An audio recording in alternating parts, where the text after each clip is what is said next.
Olá, muito bom dia. Tá começando aqui pela PAN mais um nossa revista radiofônica que traz informação, prestação de serviço, entretenimento, tudo isso no papo dessa terça, 7 de novembro de 2017. Sejam todos muito bem-vindos. A culpa é de quem? Presidente Michel Temer admite que a reforma da Previdência pode não andar e transfere ao Congresso o ônus de um eventual fracasso. Rehab, após inúmeras acusações de assédio, o ator Kevin Spacey vai para uma clínica que trata de viciados em sexo. As entranhas da facção. Nessa manhã a gente conversa com o Procurador de Justiça Márcio Sérgio Cristino, um dos maiores especialistas do país em crime organizado. Ele está lançando com o nosso master aqui da bancada, Cláudio Tognoli, esse livro aqui, ó, Laços de Sangue, a história secreta do PCC. Esses são alguns destaques do Morning, que está abrindo as portas desta terça-feira aqui na programação da Jovem Pan. Muito bom dia, Paulinha. Bom dia, senhor Edgar. Quero hashtags. Pois é, o nosso departamento estruturado de hashtags avançadas está muito inspirado hoje, Edgar. Sério? Sabe que hoje é dia o quê? 7 de novembro. Hoje tá inspirado? Muito. Tá bom. Demais. Então vamos lá. 7 de novembro é a data de hoje, ou 25 de outubro no antigo calendário da Rússia dos Czares, não é? Já sei. E hoje se completam 100 anos da Revolução Russa, Edgar. E daí que a gente vai para os assuntos mais comentados do Twitter, usando uma tag que tem tudo a ver com essa efeméride e com a vida do brasileiro. Hashtag tá russo. Eu nem preciso explicar direito por quê, porque faz sentido o hashtag tá russo. Tem bolcheviques aqui na claque digital ali, ó. Eles estão entre nós, né? Eles estão entre nós. Pois é, a vida não tá fácil pra ninguém, então hashtag tá russo, acho que muita gente vai se identificar, ter uma foto, um meme, um gif, e com certeza hoje daremos prêmio nesse programa, estando entre os assuntos mais comentados do Brasil. Você viu que tem gente batizada de Lenine, em homenagem ao Lenin, né? Tem vários, Pode acontecer. Inclusive veio aqui no programa. Pois é. Falou um pouco sobre isso, né? Da questão do batismo, né? Por que ele recebeu o nome Lenine? Você lembra dessa entrevista aqui no programa? Bom, uma outra forma de você interagir com a gente é pelo nosso WhatsApp, 11 931 17 1009. Paulinho, antes de eu pedir para os ouvintes mandarem aqui mensagens em áudio ou em vídeo, me ajuda aí com uma história, vai, conta pra gente aí o que tá por trás, o que tem no novo trailer aí do 50 Tons de Liberdade. Você sabe que agora a gente tá chegando no final da saga dos 50 Tons, né? Então a gente tem ali o Christian Grey, que é interpretado pelo Jamie Dornan, e a Anastasia, que é interpretada pela Dakota Johnson, numa situação um pouco diferente daquele começo da conquista, da introdução ao sadomasoquismo, né? Agora eles casaram, Edgar. Olha o clima. E a Anastasia se tornou a senhora Grey. E ontem foi liberado o trailer. O filme só sai em fevereiro, tá? Não se animem, ainda demora um pouquinho, mas muita expectativa. E nesse trailer, o que é que a gente vê? A gente vê esse pós-wedding, esse depois do casamento, né? Tem aquela lua de mel maravilhosa... Tem aquela mulher empoderada como senhora Grey, assumindo cargo importante, dando patada nas mulheres que quer, né, fazer avanço no marido. Acontece também nesse filme. Tem mulher pilotando carro super máquina, igualzinho filme de herói. Então a Anastasia virou uma senhora Grey empoderada no pós-casamento, Edgar. Mas claro que teremos problemas, né? Sempre tem problemas. Alguns fantasmas do passado. Então, a Kim Basinger e o Eric Johnson, dois atores aí, retornam como aquela sombrinha no passado de Christian Grey e também de Anastasia pra atrapalhar esse casamento. Ciúme. Vai rolar de tudo. Ciumeira? Vai rolar sala vermelha. Vai rolar chicotada. Vai rolar ciúme. É isso que sempre promete 50 Tons, tristeza, né? e violência, é isso? Não, eu não sei se tristeza. Acho que sensualidade, alguma violência e, quiçá, um final feliz. Não sei, porque não li os livros. Então não poderei dar spoiler. Mas é isso. Depois do casamento, da Pena, tudo pode acontecer. É verdade. Isso é verdade, velho. Você foi passar lua de mel onde? Casado há muito tempo. Você lembra a lua de mel onde foi a tua? Porto de Galias. Nas piscinas naturais. Vidente. Tá bom, Paulinha. Boa. É o seguinte, ó. Vamos seguir aqui no Morning, aproveitando essa deixa tua aí, ó. Aproveitando que você contou tudo isso, sem dar spoiler, olha aí que beleza. É um milagre, hein? Eu quero que os ouvintes mandem aqui pra gente mensagens em áudio ou em vídeo relatando o seguinte: o que aconteceu na sua vida, né? Ou na vida do seu parceiro, da sua parceira, logo depois que vocês casaram. Conta aí pra gente. Pode contar um trecho da lua de mel, mas a pergunta é, foi tudo sempre um mar de rosas? Foi aquela maravilha? Ou teve alguma coisa esquisita? Algum fato insólito que você gostaria de dividir com a gente dessa bancada aqui e com o mundo todo que ouve o Morning Show? Aquele momento incrível onde você só vai descobrir na lua de mel alguma coisa, né? Torna público, acho que chegou a hora da vingança. Sabe a definição do escritor francês Guy de Maupassant de casamento? Casamento é uma troca de maus humores de dia e de maus odores à noite. Cláudio Tognoli, às 10h06. Vamos lá, contem, dividam pra gente suas experiências na lua de mel e o que aconteceu depois do casamento pelo 11 931 17009, que é o nosso número, tá bom? Bom, você pode ver também o Morning Show pelo aplicativo da PAN, pelo portal jovempanfm.com.br, pelo nosso canal no YouTube, youtube.com/morningshowjp, além de ter todo o conteúdo extra aqui da nossa apresentação diária no Facebook. Temos também Instagram, vai lá que não vai faltar mídia social para você interagir com a gente. Todos convidados a passarem a próxima hora e meia colados aqui na PAN, porque o Morning tá só começando. A gente abre oficialmente esse noticiário indo direto a Brasília. O presidente da República, Michel Temer, já admite que a reforma da Previdência pode não ser votada. Aí eu pergunto, como assim, Zé Maria Trindade? Um governo que articulou também para que o poder caísse no seu próprio colo e que alardeou como principal meta aí as reformas, as tão esperadas reformas no Brasil. Um governo que se pretendia reformista e de salvação nacional. O que aconteceu, Zé Maria? Conta pra gente. Bom dia pra você aí na capital federal. Pois é, o presidente finalmente descobriu. Muito bom dia, Edgar. Bom dia a todos. Você se lembra daquela história que eu contei, que existe lá no Palácio do Planalto um fotógrafo que fala a verdade? É o único que fala com o presidente. Presidente, esse terno não tá legal. Presidente, esse seu pronunciamento foi uma merda, não gostei.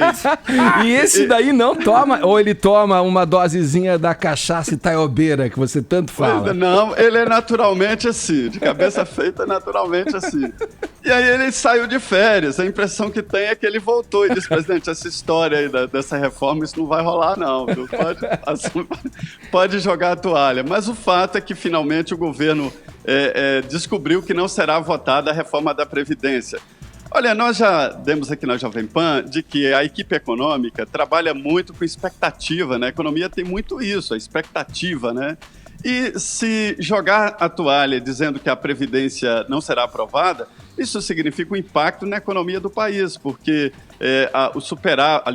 o déficit previsto, né, de 159 bilhões de reais, prevê, inclusive, a aprovação da reforma da Previdência e a economia que isso geraria. Então, isso aí não vai acontecer. O governo pensou numa reforma mínima, no Congresso Nacional pensaram na possibilidade apenas de definir a idade mínima de aposentadoria. Só que os técnicos chegaram à conclusão que a idade mínima de aposentadoria em 70 anos iria levar todos a pensarem, eu não vou me aposentar, aí cairia para a aposentadoria social. É aquela aposentadoria onde, mesmo quem não contribui, recebe essa aposentadoria social. E, neste caso, se eu não vou me aposentar, então eu não vou contribuir. E aí a arrecadação da Previdência poderia cair ainda mais. Agora, o interessante é que o presidente da Câmara, Rodrigo Maia, que desde o início também sabia que ninguém aprovaria a reforma da Previdência, ontem saiu com uma desculpa muito esquisita. Ele diz que os deputados estão machucados. foram machucados porque defenderam o presidente nas últimas votações aí contra o processo no Supremo. Isso é machucar deputado? Vê se pode. Ô Trindade, mas tem um quê aí que a gente pode puxar um fio para tentar fazer uma análise aí, né? Dos deputados que votaram aí pela não encaminhamento da segunda denúncia contra o presidente, que poderiam aí nesse final de ano, nesse restinho de ano que temos, são afinal nem 30 dias ainda. Mais de 30, menos de 40 dias, porque o recesso começa no dia 17 de dezembro. Agora, isso de alguma forma ofuscou um pouco a imagem desses parlamentares junto às suas bases, não é, Trindade? Isso, e agora eles não querem, querem dar uma polidinha ali para tentar fechar o ano com algum saldo positivo frente à sua base, né, de eleitores. Né? Mas mesmo estes não aprovariam a reforma da Previdência. Tudo bem que os tucanos são favoráveis à reforma da Previdência, né?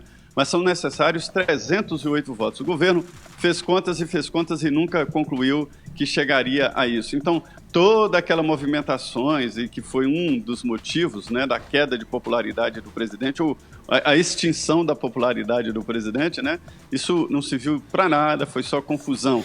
E agora, o medo total é dos candidatos, que terão que discutir isso, né? As perguntas serão óbvias para os candidatos à presidência. E aí? Você vai defender a reforma da Previdência, né? Então isso terá que ser debatido. Eu queria falar sobre o casamento aí. Me contaram a história aqui do rapaz que apareceu o anjo da guarda. Aí ele ficou assustado e falou, mas eu tenho anjo da guarda? Aí o anjo da guarda, não, tem sim, eu te salvei naquele capotamento, você lembra? Você lembra aquele outro perigo lá nos tiros e uma bala passou perto de você? Fui eu. E ficou contando vários episódios em que o anjo da guarda teria salvado o cara. Aí ele olhou para o anjo da guarda e falou assim, vem cá, e onde você estava quando eu me casei? Zé, não vai dormir no sofá hoje, hein, querido? Zé. Vamos lá, deixa eu dividir o assunto aqui. Então, olha, quer dizer que chegar ao fim desse mandato aí é o que parece ser o único projeto do presidente Michel Temer, né? Vai se arrastando até o final. Eu acho que o Zé Maria Trindade pode confirmar o que eu estou supondo aqui.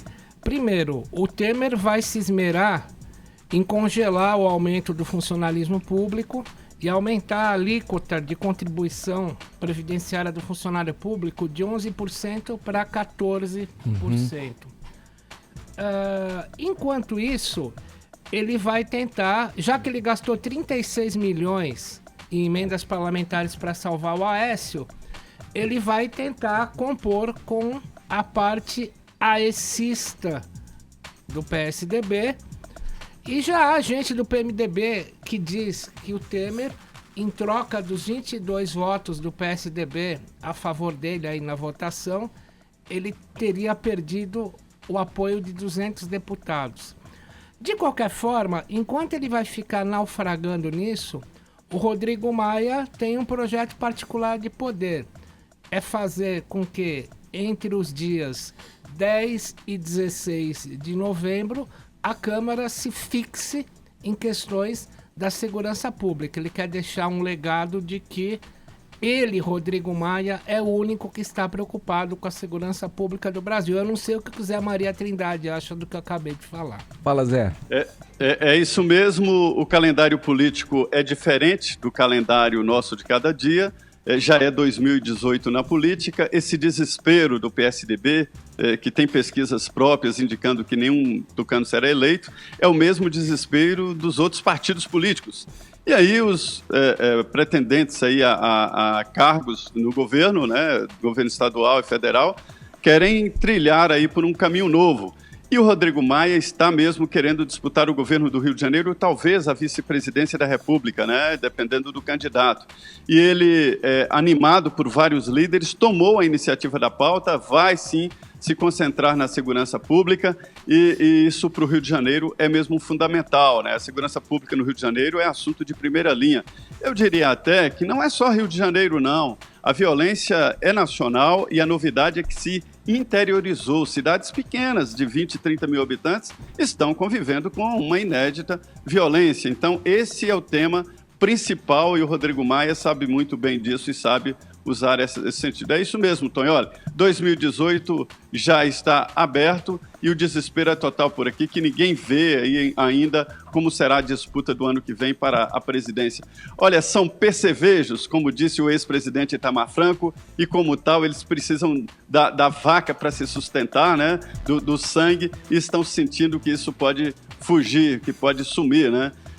Aquela frase de que não sei quem será o próximo presidente da República, mas te garanto que o PMDB estará lá. Essa frase pode ser desmentida, extinta, porque há um perigo no ar. Ouvi um barulho aí atrás. Será que é a tua mulher aí querendo cobrar alguma satisfação dessa piadinha aí, Trindade? Não. Obrigado. Eu sou domado. Sou domado. Obrigado, Trindade. Bom trabalho, hein? Um abraço pra você, viu? Pois não, muito bom dia. Ô, presidente, os caras falando essas coisas aí, procede o que eles estão dizendo aí? Não sei. Absolutamente, com todo respeito à figura do jornalista Cláudio Tonholi, que é o jornalista que eu respeito muito, inclusive estou muito curioso para ver a entrevista hoje sobre o livro da qual eu comprá-lo-ei.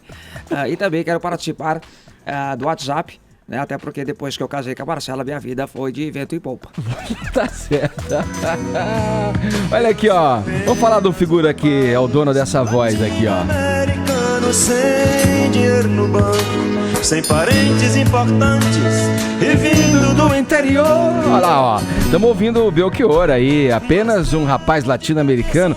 Ô, Vini, conta pra gente por que a irmã do falecido cantor aí, né, que morreu em abril desse ano, quer tirar de circulação a biografia dele. O que tem ali que ela não gostou? Tem algum problema? A Ângela Belchior não gostou da biografia escrita pelo jornalista J.B. Medeiros, lançada em agosto deste ano pela editora Todavia. E o Belchior, né, Edgar, até morto, continua fazendo polêmica, gerando assunto, né? Ele que teve uma vida toda misteriosa, marcada por desaparecimentos, lugares ocultos, dívidas, né? E agora essa vida dele está retratada nessa biografia aí, lançada pelo J.B. Medeiros. A Ângela Belchior, que é a irmã do cantor, contesta principalmente dois trechos dessa publicação. Um dos trechos que diz que o Belchior foi chamado de medíocre por um decano da faculdade de medicina, quando ele fazia a faculdade de medicina, e outro que para ela é o mais ofensivo de todos, em que é uma passagem que o autor nega aí a participação da mãe do Belchior, a mãe dela também, obviamente, em um coral de igreja, né? A publicação diz que é tudo uma cascata, que era uma história típica da mitologia dos artistas negros evangélicos norte-americanos, mas que não batia com a rotina eclesiástica das igrejas do Nordeste brasileiro, né? Então essa passagem aí fala sobre mitos que rodeiam a imagem do ídolo, como narrativas heróicas que o reportam como ex-cantador de freiras. Então ela não gostou, achou ofensivo. O JB responde, se defende dessas acusações. No caso do decano, ele fala que ouviu duas fontes, dois colegas que estudaram junto com o Belchior nessa faculdade de medicina e que presenciaram ali o momento que o decano chamou ele de medíocre. E no caso da mãe, ele diz que ele não quis dizer que a mãe dele não cantava na igreja, apenas que a tradição da igreja católica brasileira é diferente da evangélica, o que fundamenta a tradição de cantores blues americanos. Então ela já acionou ali um advogado, diz que outros parentes estão lendo o livro para pegar ali alguns erros, outras coisas e tentar tirar esse livro. Estão dando uma aí, filtrada, né? A família unida dando uma filtrada na biografia do Belchior. Tentar tirar esse livro de publicação, mas a meu ver, Edgar, tem um interesse muito próprio aí, porque ela está querendo lançar, né, uma outra biografia com a versão dela, com a versão da família, uma biografia oficial. E até isso que o JB também explica, né? Eles estão querendo contar uma história oficial e eu fiz uma biografia não autorizada. E eu não quero dizer que eles não podem fazer, só quero dizer que eu tenho uma outra versão dos fatos. Sim. Eu, coletei outros depoimentos, né? E ele acha também que existe aí também uma discordância sobre esses últimos anos da vida do Belchior. Porque a Ângela acredita que ele foi vítima, ele foi feito refém nesses últimos anos aí que ele estava lá em Santa Cruz do Sul, né, lá no Rio Grande do Sul, ele foi feito refém pelas pessoas que o acolheram nesse local. E o JB diz que pelos depoimentos, pelo que ele pesquisou, pelo que ele coletou, não existe fundamento para afirmar isso.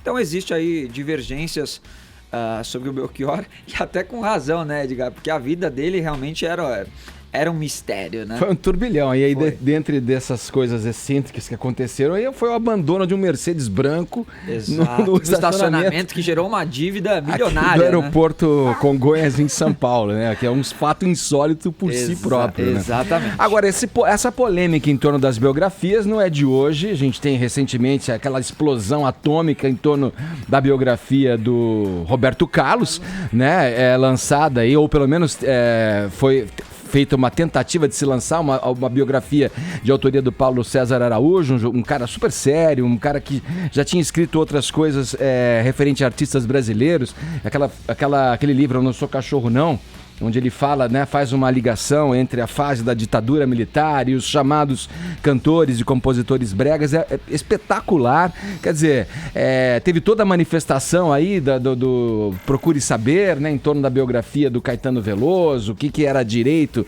de contar a própria história ou não. Vamos repassar para você, Tonholi, que é um escriba aí também, que já deve ter lido várias biografias. Eu aproveito o gancho para te perguntar aí qual a melhor biografia ou autobiografia que já passou pela tua mão, que você já leu. Em primeiro lugar, conheço muito bem o JB Medeiros, que se auto-intitula JB Madeira. Um grande abraço pro JB. Jatobá Madeira, ele se auto-intitula. Considero o JB Medeiros o melhor repórter de artes e espetáculos do Brasil. Um repórter nato.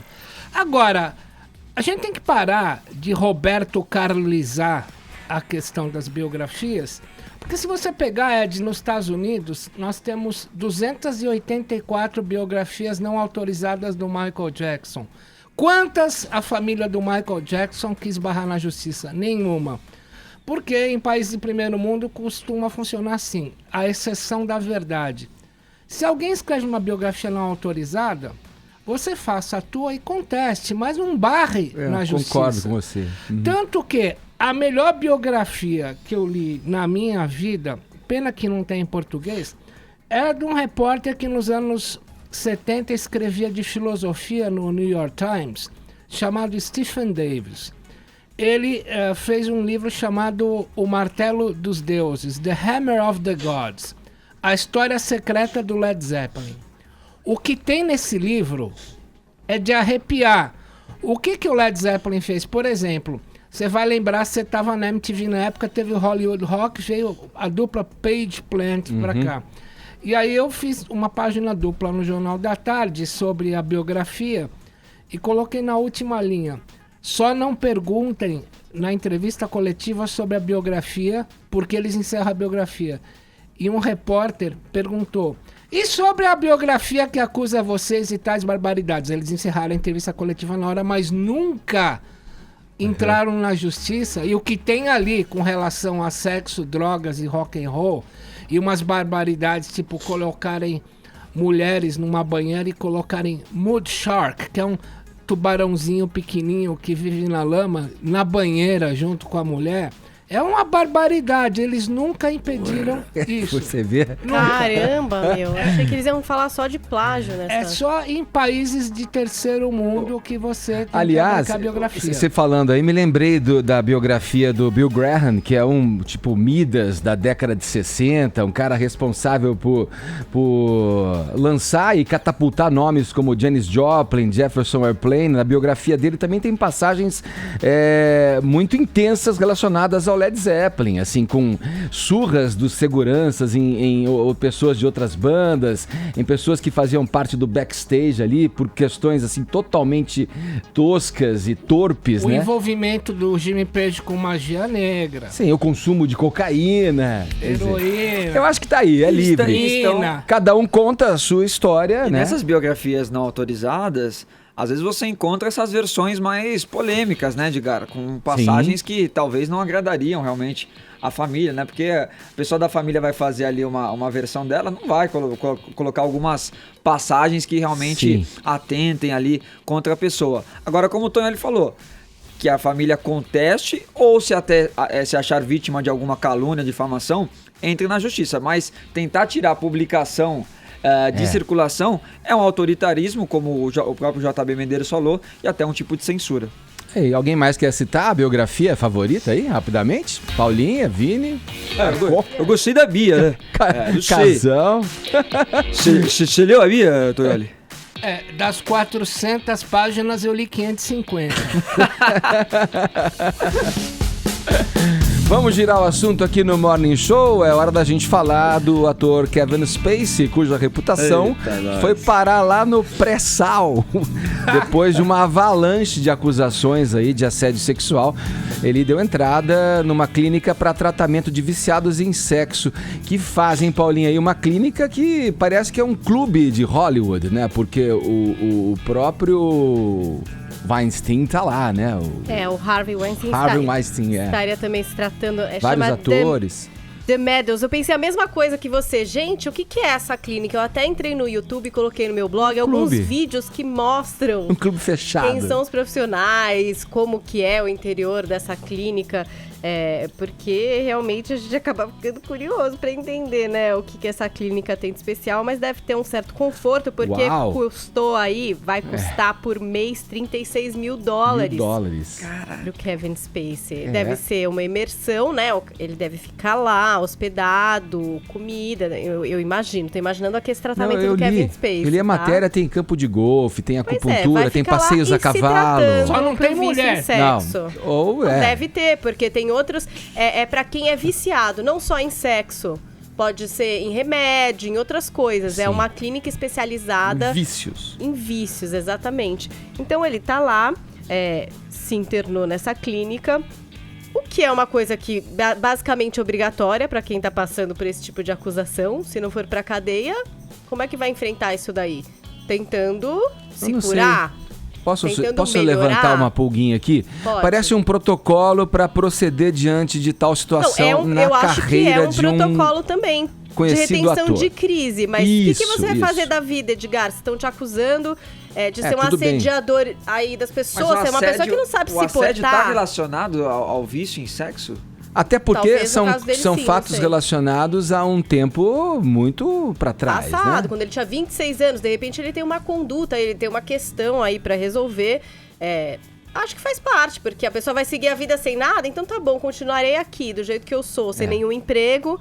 Ninguém tá me chamando pra fazer filme. Isso aos olhos da opinião pública cai bem, digamos. Vou lá me internar. Pra sociedade, né, Edgar? Você errou aí de diversas formas. Vou me internar, vou me cuidar. Tenho que melhorar, né? Bom, se eu quero seguir aqui na minha vida, eu vou ter que fazer alguma coisa, vou ter que melhorar. As pessoas têm que enxergar que eu tô querendo ser uma pessoa melhor.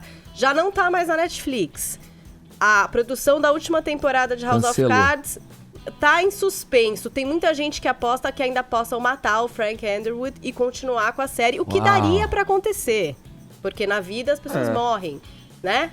Pode acontecer. Morreu, segue o jogo pra uma última temporada pra concluir uma história que foi importante pra Netflix. Uma série que já esteve muito melhor. A última temporada não foi tão boa. Mas enfim, se vai ter uma próxima pra concluir, ele pode morrer. Pode começar, inclusive, com um funeral, sei lá. Agora, um outro filme que ele ia fazer pra Netflix, com lançamento pro ano que vem, sobre a vida do escritor Gore Vidal. Ele era o protagonista. Esse filme foi cancelado, não vai acontecer. Sim. Então isso a gente já sabe. E aí aconteceu um outro episódio agora, de uma outra produção, um novo filme do Ridley Scott, Todo o Dinheiro do Mundo. Esse filme, ele faria a sua estreia em um festival, que é o AFI Fest em Los Angeles. Acontece agora de 9 a 16 de novembro. O que é que aconteceu? Os estúdios resolveram não exibir no festival. Ele fecharia o festival, seria o último filme exibido ali.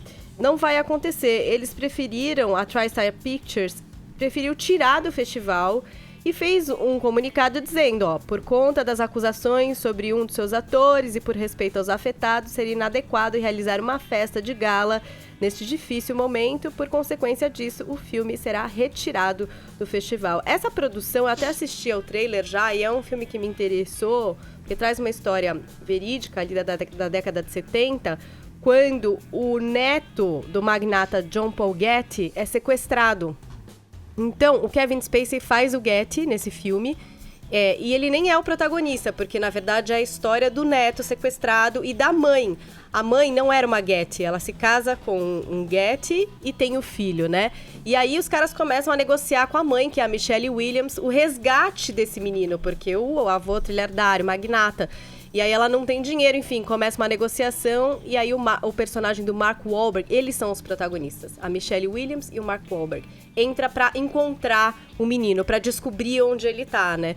Então é uma história verídica muito interessante. O Kevin Spacey é coadjuvante, tem mais 800 pessoas envolvidas na produção, né? O que acaba sendo uma pena para essas outras pessoas não poder mostrar ali no festival o seu trabalho, mas a estreia comercial nos Estados Unidos segue mantida para 22 de dezembro. Tá aí Kevin Spacey dando preju para geral que trabalha junto com ele, né?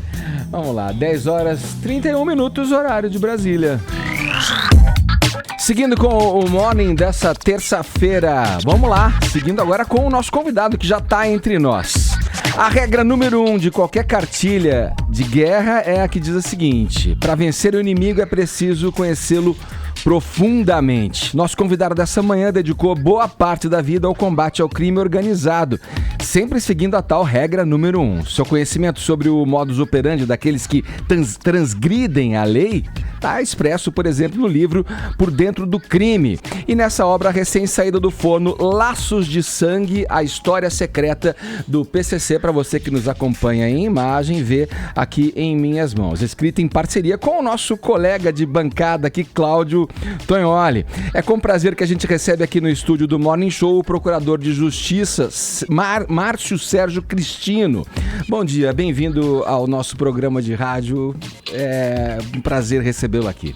Bom dia, agradeço a todos os ouvintes da Jovem Pan, é sempre um prazer frequentar essa casa. Olha, doutor, muita coisa já foi escrita, né, sobre o assunto, tanto na imprensa como no mercado editorial, sobre o auto-intitulado Primeiro Comando da Capital. E o subtítulo do livro, como eu disse, A História Secreta do PCC. Que história é essa que permanecia desconhecida até o momento, que o senhor pode revelar pra gente agora nesse papo? Na verdade, a ideia de lançar esse livro é trazer à lume uma memória de tudo aquilo que aconteceu nos últimos quase 20 anos e dos quais não há um registro propriamente dito. Você tem processos, você tem oitivas, você tem notícias esparsas, você tem as investigações, mas você não tem um relato daquilo que aconteceu, de quem pudesse estar do lado de fora e do lado de dentro para ver como se procedeu, qual foi essa evolução e como se conheceu essa história. Isso não existiu até hoje. Então esse é um registro que eu estou deixando de toda a história, desde a sua fundação até a situação atual. Fala, Paulinha. E como começou o PCC? Precisa comprar um livro para ver primeiro. Não pode dar um spoilerzinho? Mas digamos o seguinte, o PCC, na verdade, existe uma afirmação, uma lenda de que ele nasceu em 1993, em 31 de agosto, em função de uma rebelião que houve em Taubaté. Isso de fato é verdade, não era bem uma rebelião, aquilo começou como um assassinato, uma execução, né, de vingança por outras mortes. Esse já é um dado que não existia até o presente momento. Vocês vão poder acompanhar, vão ver no livro, que essa ideia de que houve uma rebelião por si e daí a fundação é uma ideia falsa, porque na verdade aquilo não era uma rebelião, era uma execução. E os rastros de atuação daquelas lideranças já estavam presentes desde 91. Ou seja, aquelas lideranças já matavam e já executavam em parceria desde 1991. Sendo que em 93 não foi propriamente a fundação, digamos assim, mas foi um momento em que eles se apresentaram de uma maneira mais coesa, mais forte, que é aquilo que a gente fala que foi o batizado naquela época da organização. Então, ela surgiu de um movimento que foi agregando valores dessas lideranças e eclodiu como corpo na rebelião de Taubaté em 1993. Ô Tonholi, você como amigo de bancada aqui, hoje também é um entrevistado aqui no programa. Você como jornalista, como é que foi a tua ligação, esse bate-bola entre o que o procurador trazia da demanda, né, que ele queria contar no livro, e você como repórter investigativo que é também, já sabia e tinha conhecimento dessa facção criminosa? Eu conheço o Dr. Cristino dos anos 90. Eu fui apresentado a ele por um finado assessor do Procurador-Geral de Justiça, o Dr. Marrei. Na época eu tinha voltado da Itália para fazer uma investigação sobre máfia e eu trouxe, acho que, toneladas de documentos sobre máfia. E aí eu não sabia o que fazer com aquilo. Aí o finado José de Sá falou, olha, na época ele era promotor, hoje ele é procurador, falou, tem um promotor que é a maior autoridade em crime organizado e máfia aqui, você tem que dar para ele isso. E eu fui levar essas toneladas de documentos para o doutor Cristino, ficamos amigos, e quando o doutor Cristino, a gente sentou para conversar sobre esse livro, aliás, temos que confessar, quando a gente sentou para conversar sobre o livro, estava presente na mesa o hoje ministro da Cultura, Sérgio Sá Leitão, né, doutor? Verdade. E aí, quando eu comecei a ver o material que o doutor Cristino tinha, porque o que tem nesse livro não são fontes terciárias de você ouvir falar, são depoimentos que o doutor Cristino tomou pessoalmente das maiores lideranças do PCC e que ele acumulou por anos a fio. Então, desde a gente começou a escrever isso exatamente no dia 13 de janeiro, de lá para cá, foi catalogar, degravar, dar um entorno literário para tudo aquilo que só o doutor Cristino tem. Quer dizer, um arquivo, o livro, nada daí foi retirado da imprensa, nada daí foi copiado de algum lugar ou de ouvir falar. Tudo são depoimentos colhidos pessoalmente pelo doutor Cristino em vídeo com gente como o Marcola e o Geleião, por exemplo. É isso que eu ia perguntar sobre essa figura, sobre o Marcola. Ele ainda é o chefe do PCC? O que é que vocês contam nesse livro sobre esse personagem que todo mundo, pelo menos de bater o ouvido, né, já ouviu falar e sabe do poder que teve ou tem? Vamos dizer o seguinte, no início do primeiro Comando Capital, nos meados de 93 em diante, até 1999 e 2000, o Marcos William Herbert Camacho era uma figura terceira dentro da liderança do PCC. Ele assumiu essa liderança posteriormente, e eu falo isso na medida em que existem processos nos quais ele foi condenado por causa disso. Ele foi condenado, inclusive, em um processo, eu não sei se ainda já transitou em julgado no Supremo Tribunal Federal, mas ele tem ostenta essa condenação num processo que, inclusive, a acusação era minha como líder do primeiro Comando da Capital. Ele só veio a começar a ter um papel mais relevante dentro da organização a partir de uma rebelião em Taubaté em 1999. E a partir daí, ele começou a desenvolver um papel mais fundamental na organização, que foi se uniu numa luta fratricida até que, ao final das contas, entre as grandes lideranças, ele acabou remanescendo. Hoje, das lideranças originais que criaram o primeiro Comando Capital, só há um vivo. Todos os outros estão mortos, ou vítimas de homicídio, ou de causas naturais, mas estão todos mortos. Só há um, que está no Presídio Federal, dos originais, que é o José Márcio Felício, o Geleião, e os outros que estão hoje vieram daquela época, eles eram terceiros ou quartos que foram assumindo essa posição, e hoje, inclusive recentemente ele foi interrogado no processo da chamada Operação Etos, onde ele também está denunciado, está sendo processado como líder do primeiro Comando da Capital.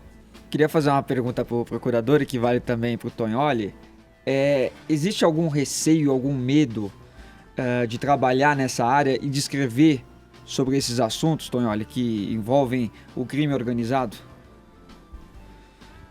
Medo?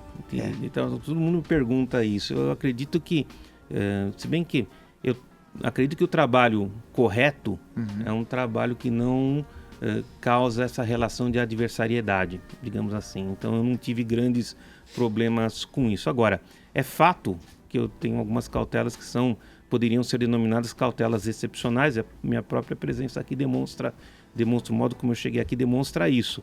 Mas eu não tenho não sinto essa pressão.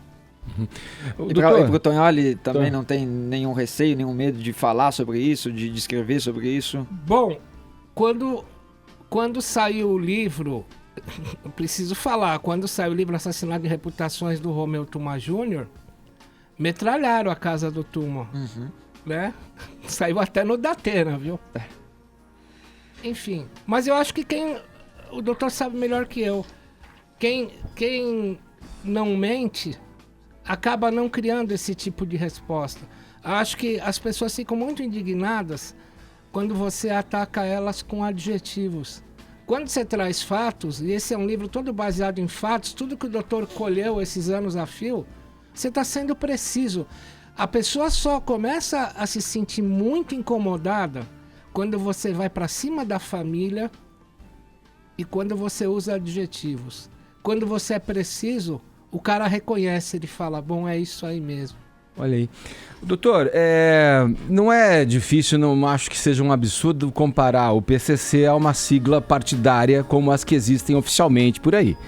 E ambos, né, com base nos fatos recentes, cometem crimes, vão para a cadeia, líderes vão presos, como a gente está vendo aí, em função da Operação Lava Jato. Visto que esse tipo de ação cresce e prolifera onde o Estado não chega, a pergunta é onde foi o erro, aonde esse erro aconteceu para que essas facções criminosas que se travestem de partidos e entidades políticas surgiram? Onde foi o cerne do erro do Estado e onde o Estado deixou de atuar para que essas forças ganhassem cada vez mais representatividade, inclusive até com acusações e afirmações de que existem representantes no próprio Congresso Nacional. Isso aí muita gente está atuando por perguntando isso. Se existe ligação do PCC com políticos.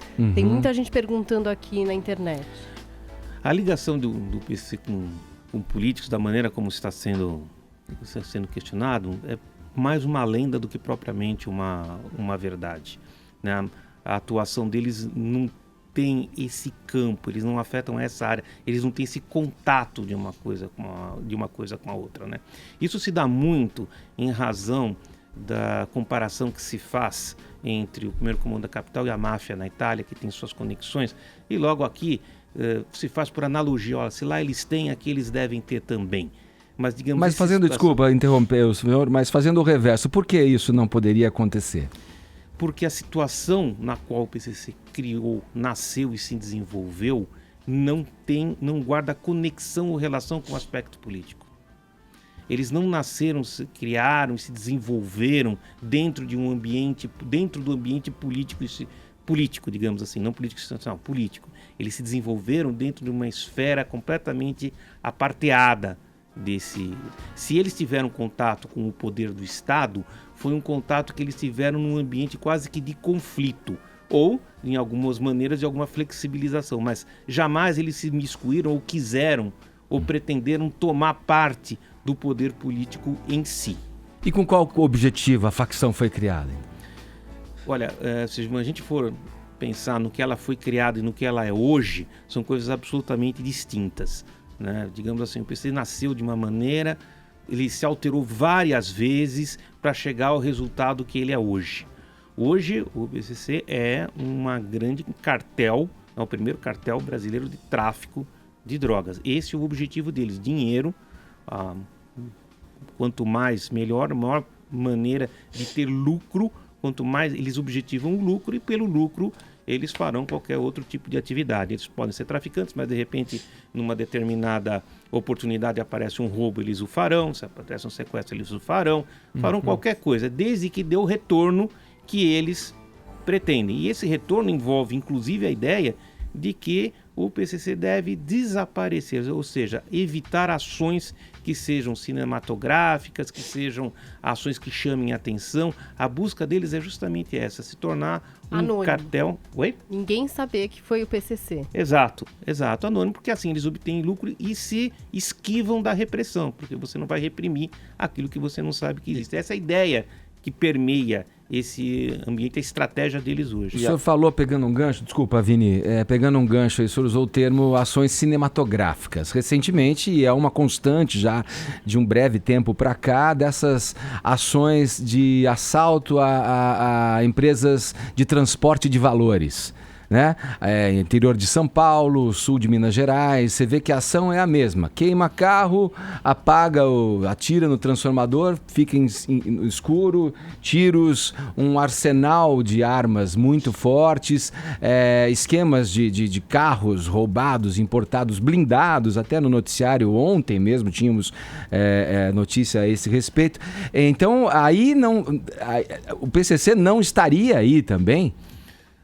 Em busca de dinheiro, em busca de receita para financiar as próprias ações da organização criminosa? Quando eu falo em ações cinematográficas, em nome do PCC, eu estou me referindo àqueles atentados, a bombas, explosões desse tipo. Essas ações criminosas, muito embora elas sejam impactantes, você não vê que nelas haja uma declaração de ação por parte da facção. Ninguém chega lá, faz um assalto desses e deixa uma bandeira do PCC lá, por exemplo. Então você tem uma ação de uma quadrilha ou várias quadrilhas. Hoje isso está em fase de investigação, não posso adiantar muito, mas há uma dúvida se são uma quadrilha ou se são várias quadrilhas, porque o know-how que eles estão usando é um know-how muito complexo, quase militar, praticamente, cercando o local, rotas de fuga, armamento de origem militar, coordenação, inteligência, preparação, tudo isso indica com certeza que faz parte de uma organização criminosa. Não tem como não ser. Essa é a verdade. Agora, esse vínculo é um vínculo que nós temos que determinar. Me parece extremamente provável que isso ocorra, mas você não vê isso sendo levado como bandeira ou nenhuma publicização disso como um ato sendo da facção. É a isso que eu estou me referindo. Doutor, agora, peraí, rapidinho. O senhor falou de cartel, aí você falou quadrilha ou quadrilhas. Existe um número, assim, de quantos são os envolvidos no PCC? Qual é o tamanho do PCC, numérico, assim? Olha, eu sou muito crítico dessa ideia que alguém fala assim, olha, tem 100 mil, 50 mil, 20 mil. Porque eu vou dar um exemplo. Se você tem um indivíduo que está dentro de um presídio e esse presídio é dominado por uma facção, como eu já recebi relatos, e o preso está lá e de repente o representante vira para ele, olha, você tem que fazer isso, você tem que fazer aquilo. O sujeito faz.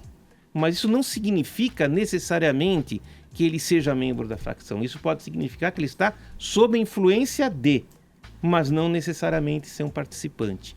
Então é muito difícil você determinar quem é realmente que faz parte como um soldado, como um membro ativo e aqueles que estão sob influência. Eu acho que existe uma confusão muito grande sobre isso. Então, nessa ótica, eu calculo que esses percentuais de milhares é um percentual muito subjetivo a partir do momento que você tem que considerar efetivamente quem é membro e quem está sob a influência dele. Doutor, tem na página 205 do livro, tem um trecho forte. Você entrevistou um chefão da DEA, da Drugs Enforcement Administration, a DEA, a organização americana que combate o narcotráfico, e ele estabelece claramente, gravadamente, conexões nada fáceis fáceis de engolir, eu digo, entre a Bolívia e o PCC. Doutor, como está a questão de Evo Morales, governo boliviano e PCC? Essa é uma questão bem ampla, né? Na verdade, o que você pode determinar hoje é que você tem uma linha de tráfico que sai da Bolívia, atravessa o Paraguai e chega no Brasil através de uma linha, de uma rota que era antigamente obstruída ou adonada, controlada pelo Jorge Rafad, que foi assassinado numa ação cinematográfica e que a partir daí permitiu que se estabelecesse essa linha. O interessante de se notar é o seguinte: se você for procurar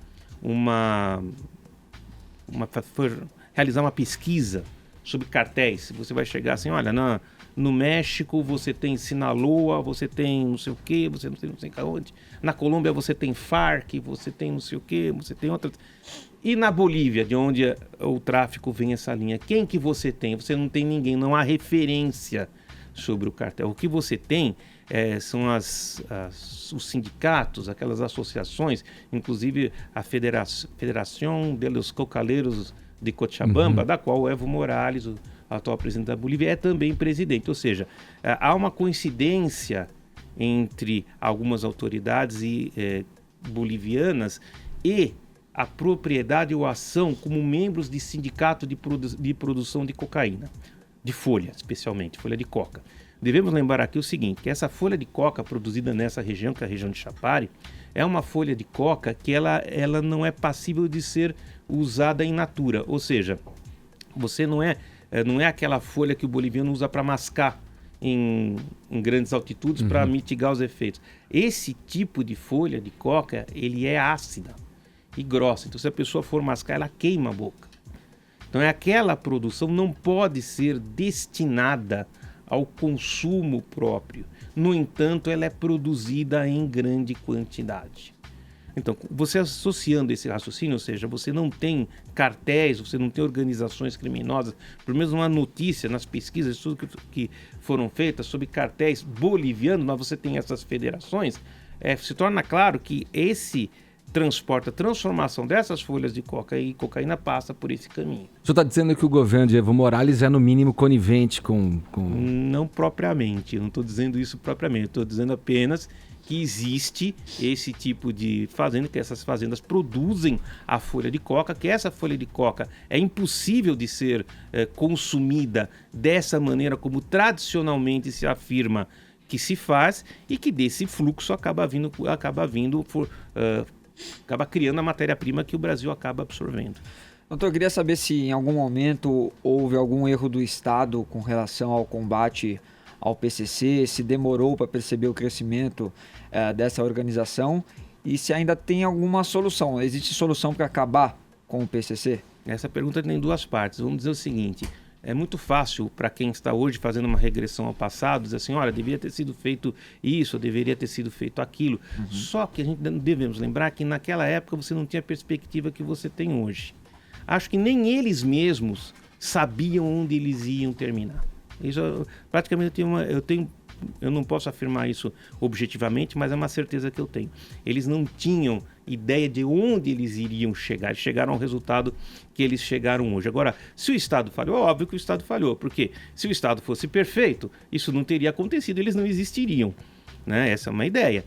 O Estado demorou, isso é histórico, todo Estado demora para fazer.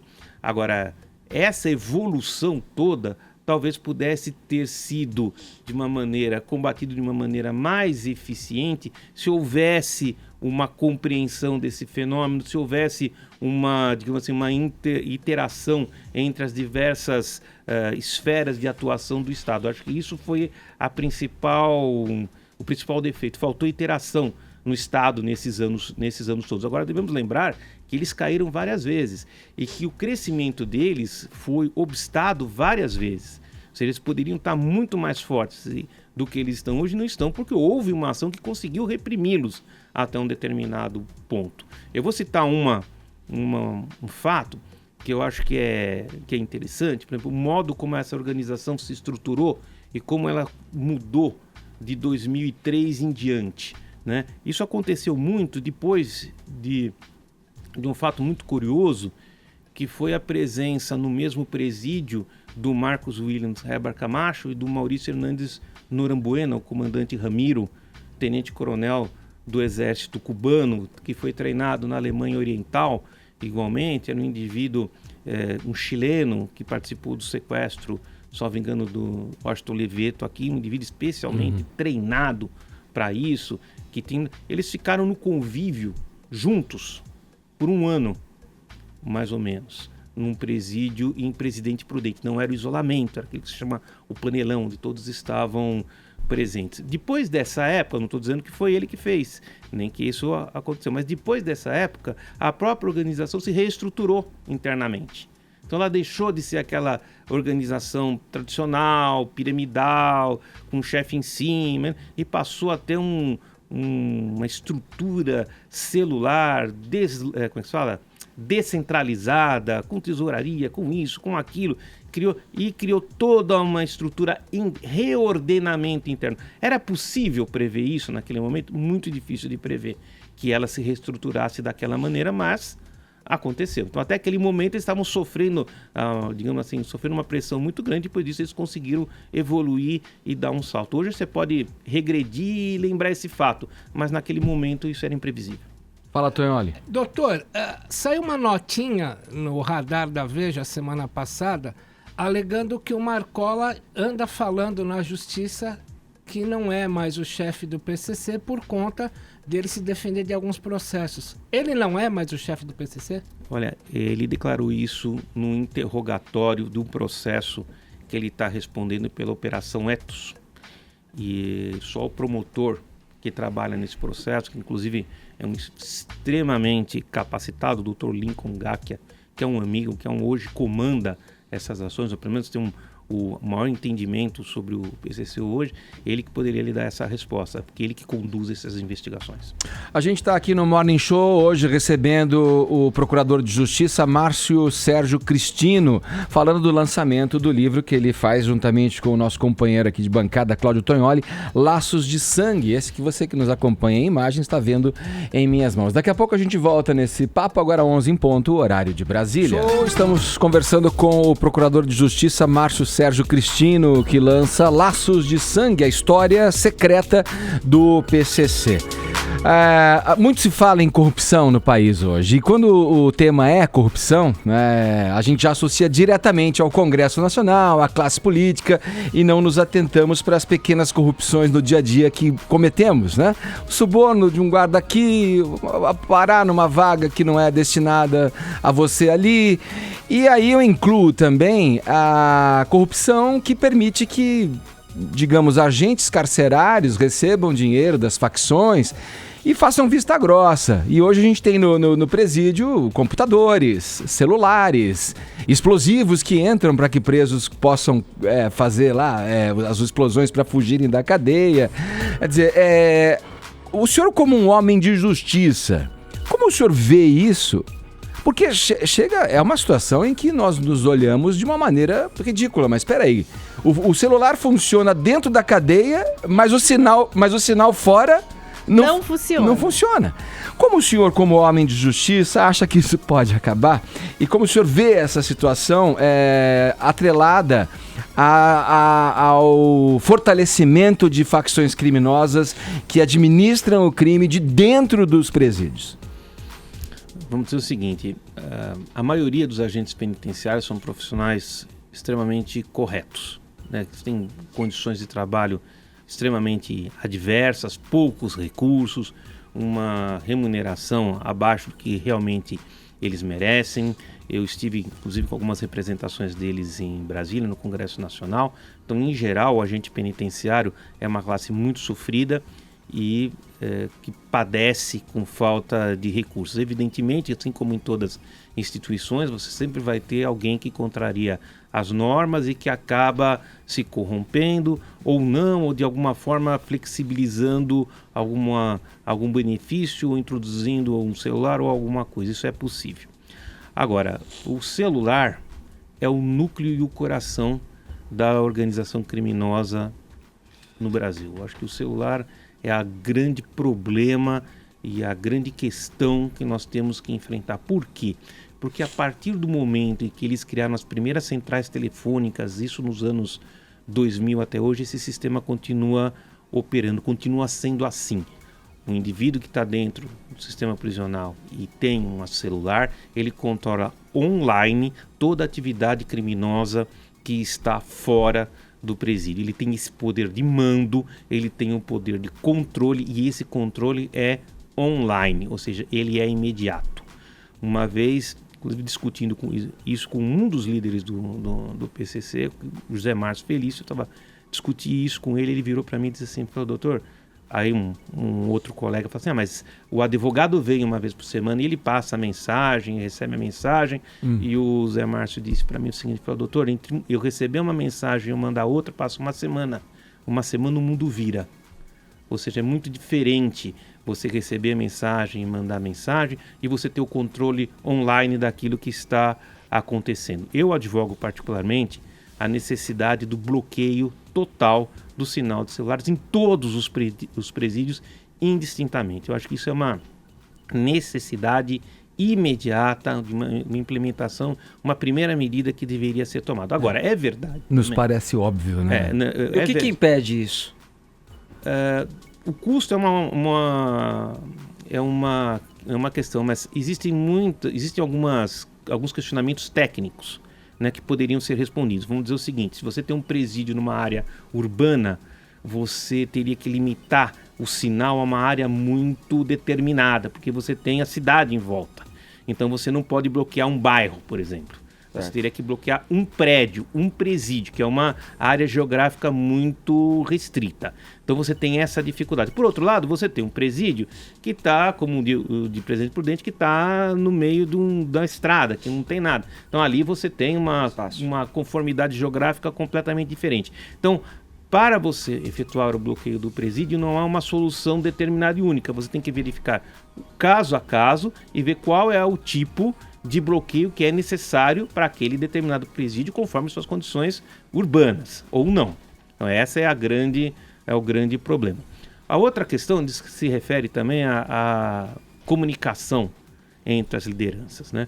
Vamos dizer o seguinte: a legislação brasileira não permite uma segregação absoluta, sempre permitirá uma forma de comunicação. A nossa grau de isolamento que nós temos no Brasil está muito longe do grau de isolamento que se permite na Itália e nos Estados Unidos. Ali você tem onde você tem grandes enfrentamentos com as organizações criminosas, com as máfias, entre aspas. Lá você tem um isolamento muito mais severo. Se você for ver o isolamento ao qual foi submetido um traficante mexicano muito conhecido, El Chapo, se você vê as circunstâncias nas quais ele está encarcerado, é realmente extremamente severo. Para você ter ideia, ele só assiste um filme, ele tem direito à televisão na sala num momento só de lazer, e é o mesmo filme o mês inteiro, um documentário. Ele tem que assistir o mesmo documentário. Ou seja, há restrições de tamanha segregação. Por quê? Porque são compatíveis com o grau de periculosidade que o indivíduo demonstra. Não é para qualquer um. Não é todo mundo que vai. Obviamente você tem essa segregação para quem assume uma posição de hierarquicamente ou possui uma periculosidade extremada ou hierarquicamente superior. Então você tem essas restrições. No Brasil nós não temos isso. Então, como é impossível por uma força, por determinação legal de você isolar completamente, você tem essas restrições, você não tem como garantir que uma liderança seja absolutamente isolada do comando de uma organização. Esse é um problema que o legislativo deveria enfrentar ou enfrentará cedo ou tarde para que possa dar uma solução a essa questão. Doutor, tem uma história de filme que eu queria lembrar aqui.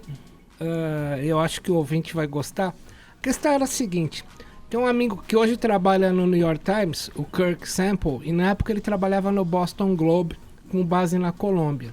Aí ele veio para o Brasil fazer uma matéria do PCC, me pediu ajuda, eu apresentei, isso faz 13 anos. Apresentei para o Dr. Cristino.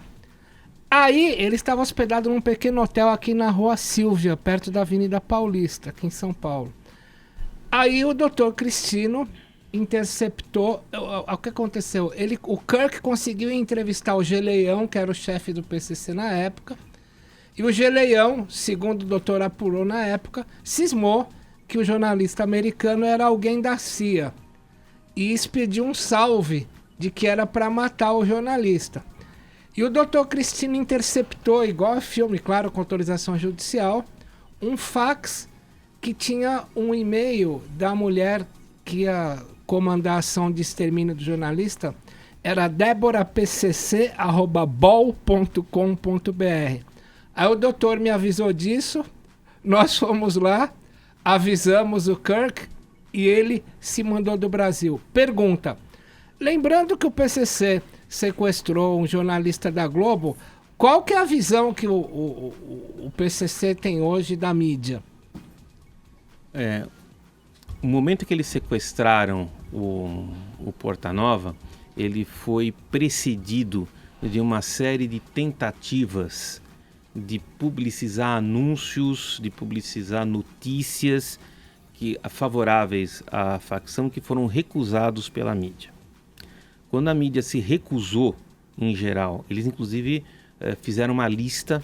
Mas o que seria favorável? Eles queriam que noticiassem, digamos assim, torturas que não existiam, más condições, o regime de opressão. Dos presos, sim, no caso. Do preso. Eles queriam que isso fosse publicado da maneira que eles queriam. Inclusive, eles fizeram uma lista de jornalistas, publicaram num site, esses jornalistas se recusam a publicar, até porque essas notícias que eles davam, elas eram checadas e não correspondiam à verdade. Então, precedida dessas medidas, eles culminaram por ter uma decisão de que eles iriam veicular aquilo que eles queriam. E o sequestro do Portanova foi o resultado dessa decisão. E isso ficou estabelecido, houve o processo, diversas pessoas acabaram sendo presas e condenadas em razão dessa ação. Como eu disse antes, o primeiro comando da capital hoje ele não tem esse objetivo de se tornar, de publicizar a sua ação, muito pelo contrário, no que importa a eles é até negar a sua própria existência, justamente para evitar esse tipo de confronto. O que eles podem ter, o que se move agora é outro tipo de ação. Eles tentam um movimento, uma justificativa, aderindo a movimentos pela legalização da droga ou fazendo parte daquele momento de sem teto, etc., que supostamente buscam essa bandeira para justificar suas atividades. Mas certo. Eles não vejo eles nesse contato como era antigamente. Certo. A gente conversou com o Procurador de Justiça, Márcio Sérgio Cristino, aqui no Morning Show, falando do assunto que é o tema desse livro aqui, Laços de Sangue, a história secreta do PCC. Vamos ao serviço. O livro vai ser lançado quando, onde? Tonholi, e aí? Nessa quinta-feira... Você é entrevistado e entrevistador hoje. Eu tô vendo. Nessa quinta-feira, 9 de novembro, na Livraria Cultura do Conjunto Nacional, a partir das 18h30. Por favor, compareçam com coletes à prova de bala. Obrigado, agradecimento aqui ao Procurador Márcio Sérgio Cristino. Sempre um prazer. Obrigado. E a gente segue aqui no Morning, agora 11h16, horário de Brasília. Paulinha, quer dizer então 100 anos de Revolução Russa, né, minha cara? Adaptados para o Brasil, a hashtag como é que tá russo, como é que tá a nossa hashtag tá russo? Pois é, a Trini resume aqui, ó, que até para comprar fiado hoje em dia é difícil. O pessoal pensa que a gente não paga. Pois é, o Fábio Barreto... Putz, acabei de comprar hoje, antes de vir pra rádio. Hashtag tá russo pra quem quer trabalhar, viu? E aí tem mais gente participando, contando por que tá russo na sua própria vida, entendeu, Edgar? Na vida do brasileiro. Essa é a nossa hashtag de hoje, então, hashtag tá russo. Olha aqui, no WhatsApp você interage também com mensagens de áudio e vídeo aqui no Morning Show. E hoje, para bolar esse tema de interação com a nossa audiência, a gente se inspirou no trailer de 50 Tons de Liberdade. Paulinha já discorreu a respeito aqui, mostramos meio pós-casamento, né? Isso. Agora a senhorita Grey, eles se casaram. Será que tá tudo certo depois do casamento? Não sei, o filme contará, né? E pros ouvintes, será que ficou tudo certo? O que aconteceu de insólito, de estranho, de esquisito? Houve mudança de engraçado na lua de mel? Vamos ouvir aqui, ó. Bom dia, pessoal do Morning Show. Aqui é Cleberson Bastos de Natal. Minha lua de mel foi tranquila como qualquer outra, mas depois do casamento, mesmo assim, minha vida virou ao avesso. Principalmente depois que meus filhos nasceram, né? E com o passar do tempo eu descobri que o avesso é o meu lado certo. Amo minha esposa, amo meus filhos. É a coisa melhor do mundo. Tem que ter pressão. Se não tiver, não tá valendo a pena. Beijão pra vocês. Valeu. Morning Show, bom dia. Zé Raimundo de Guarulhos. Grande Zé Raimundo. Na minha lua de mel, com a minha segunda mulher, na lua de mel eu dormi no sofá. E essa dormida no sofá durou 4 anos, até quando eu dei um pedala nela e me separei porque eu não aguentei mais. Porque bicicleta sem freio, cachorro que morde e mulher encrenqueira, só quem procura é o dono. Um abraço, hein? Bom dia, galera do Morning. A primeira noite que eu voltei da minha lua de mel, Não sabia, minha esposa era sonâmbula. Eu acordei de madrugada, ela tava olhando pra mim com o olho vermelho e ainda com a voz meio rouca perguntou: é o que tu quer? Bicho, que medo. Foi isso aí, foi uma má experiência na primeira noite, mas agora eu já tô acostumado. Um abraço, Marcílio daqui de Caruaru, Pernambuco. Aê, Marcílio. Ó, imagina só. Agora eu tô acostumado, porque ela será que acorda toda noite com o olho vermelho e falando grosso com ele? Deve falar alguma coisa. Meio chamada, né? Ai. Vamos lá, vamos seguir aqui no Morning Show. A Universidade de Harvard, nos Estados Unidos, prestou uma homenagem ao cantor Elton John em virtude da sua contribuição à luta contra a AIDS. Vamos para os detalhes, Paulinha. Pois é, eles entregaram para o Elton John o prêmio humanitário Peter J. Gomes pelos seus 25 anos à frente da Fundação Elton John da AIDS, né? Eles já arrecadaram cerca de 385 milhões de dólares para combater a doença. A AIDS é uma causa que realmente foi abraçada pelo Elton John. Ele conta, aliás, essa história num livro que chama O Amor é a Cura, sobre vida, perdas e o fim da AIDS. É um livro que ele escreveu contando como que ele se envolveu com essa causa e por que ele teve essa vontade de abrir a fundação. Na verdade, ele conheceu um menino hemofílico que contraiu AIDS na transfusão de sangue, e esse menino revolucionou a vida do Elton John, que estava mergulhado na droga, enfim, numa vida que ele considera que estava ali no fundo do poço, digamos assim, e foi um grande levante para ele pessoalmente e também como uma causa que ele levou para a vida inteira. E ontem também, Edgar, o Elton John participou de um evento especial, que foram os 20 anos do musical O Rei Leão, na Broadway. O musical tá há 20 anos por lá, o Elton John foi quem compôs as músicas, né, do Rei Leão, inclusive. A gente tá vendo o vídeo aqui, ó. A Circle of Life, que foi a música pela qual ele se apresentou ontem. Ele foi lá e tocou o piano Circle of Life, comemorou aí os 20 anos do musical O Rei Leão, que a Preta Gil não assistiu, né, ao desenho, mas para o musical na versão brasileira, quem adaptou as músicas foi o Gilberto Gil. Engraçado, ela não acompanha o trabalho do pai, mas tudo bem. E aí foi isso, ele foi aplaudidíssimo, foi uma apresentação surpresa. E nada melhor do que ouvir um Elton John na Broadway, hein? Imagina se você estivesse lá, Edgar, sentado. É emocionante, né? Exatamente. Essa peça que é um sucesso incrível, né? Já há 20 anos em cartaz e rodando o mundo. O Rei Leão. E vai ter uma adaptação da Disney agora, live action. Da mesma forma como eles fizeram com o Livro da Selva. Até vai ser a Beyoncé a Nala, né? Então vão ser vários os famosos que vão fazer as vozes. Acho que vai ser demais. Também tô na expectativa disso daí. Muito legal. A gente tá vendo um trecho do vídeo aqui, né? Do elenco do Rei Leão com o Elton John ao vivo ali, mandando ali pianão e voz aí.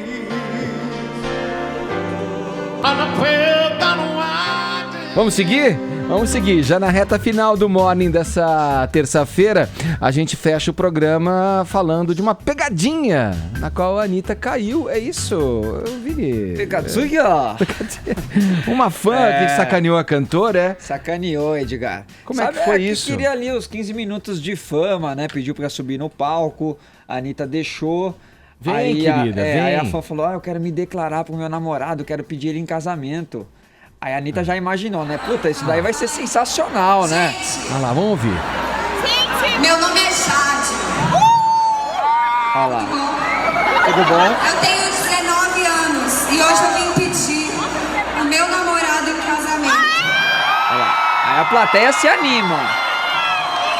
O meu namorado... E quem é o namorado? É o meu ofício. A minha... Amor de culto não, tá bom? Rapidinho, gente. Calma. Rapidinho. Tá. Vou ser rápida. A minha música e o meu sonho era estar aqui e ouvir vocês repetirem o que eu vou falar agora. Então, se vocês sonham também, repitam comigo. Meu Deus. Quem disse que eu quero ter uma vida comum? Quem disse Olha. que eu quero ter uma vida comum? Quem disse? Amiga, não tá muito, as pessoas não estão te acompanhando, mas cadê o seu namorado? O seu braço? Aí a Anitta, percebendo que não tinha nada de namorado, ela tava querendo divulgar um trabalho dela, Que você vai pedir. tira o microfone dela e pergunta, cadê seu namorado? Ela fala, meu namorado é meu ofício. Ela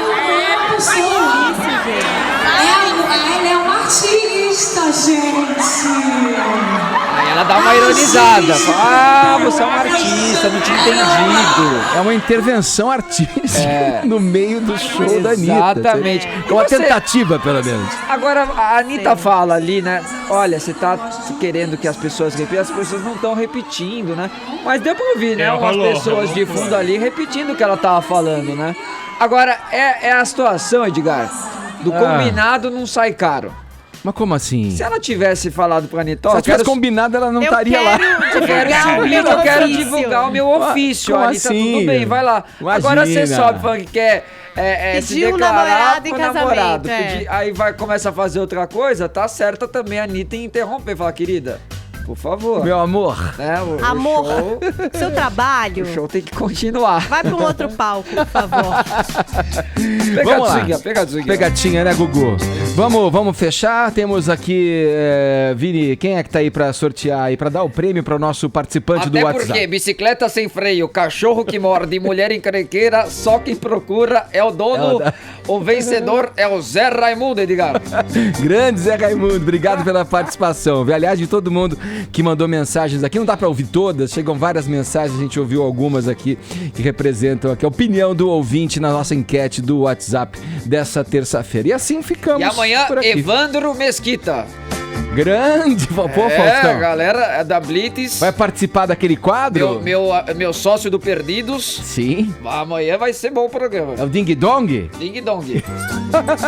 Paulinha, fala tchau. Os ouvintes reclamam que você não dá tchau, que eu não deixo você dar tchau. Ele deixa eu dar tchau, ele deixa tudo esse homem. Tchau. É isso aqui, é isso aí, é isso aqui. Ficamos por aqui. Amanhã tem mais a partir das 10 aqui na PAN. Beijo, obrigado pelo prestígio e pela audiência, viu? Tomar um café lá, Tog. Falar sobre o livro, velho. Você é corajoso, hein? Pra caramba, velho.